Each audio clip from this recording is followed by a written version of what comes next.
పశ్చిమ బెంగాల్లోని ఆర్జికర్ వైద్య కళాశాలలో రెసిడెంట్ వైద్యురాలిపై అత్యాచార ఘటనకు నిరసనగా ఐఎంఏ పిలుపు మేరకు శనివారం పొన్నూరు పట్టణంలోని అంబేద్కర్ సెంటర్ వద్ద వైద్యశాలల డాక్టర్లు సిబ్బంది నిరసన ర్యాలీ ప్రదర్శించారు. ప్రభుత్వ వైద్యశాల సూపరింటెండెంట్ డాక్టర్ రేష్మ మాట్లాడుతూ బాధితురాలి కుటుంబానికి న్యాయం జరగాలని, ఇటువంటి ఘటనలపై ప్రత్యేక చట్టాలు తేవాలని డిమాండ్ చేశారు. నిందితులకు కఠిన శిక్ష విధించాలన్నారు. ప్రభుత్వ బాధ్యత వైద్యుల రక్షణ, ప్రభుత్వ బాధ్యత వైద్యుల రక్షణ, బ్రతికించే వైద్యులను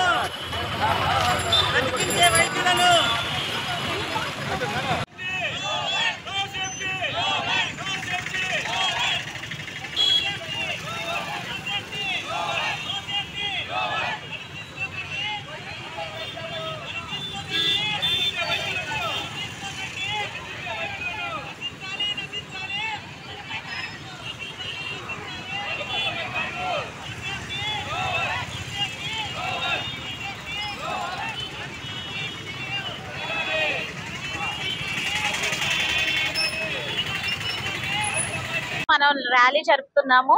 మనకందరికీ తెలిసిందే కోల్కతాలో ఆగస్టు 8 ఏం జరిగిందో. ఒక లేడీ డాక్టర్ డ్యూటీ మీద ఉంటే 4 రాక్షసులు దాడి చేశారండి. దానికి ఇప్పటిదాకా గవర్నమెంట్ సరైన యాక్షన్ తీసుకోలేదు. మేమందరము ఆడవాళ్ళమే, డాక్టర్స్, స్టాఫ్ 24/7 అండి. మా హాస్పిటల్ డ్యూటీ చేసే డాక్టర్లకి, స్టాఫ్ నర్సులకి మా అందరికి ప్రొటెక్షన్ కావాలండి. మేము పిలిచిన వెంటనే ఏదన్నా ప్రాబ్లం ఉందంటే పోలీసులు వెంటనే రెస్పాండ్ అయ్యి రావాలండి. బాధిత అమ్మాయికి న్యాయం జరగాలని వరల్డ్ వైడ్ జరుగుతుందండి. 16 ఆగస్టు నుంచి 17 ఆగస్టు వరకు ఈ ర్యాలీ. సో అందరూ ప్రభుత్వం వెంటనే రెస్పాండ్ అవ్వాలని కోరుకుంటున్నానండి.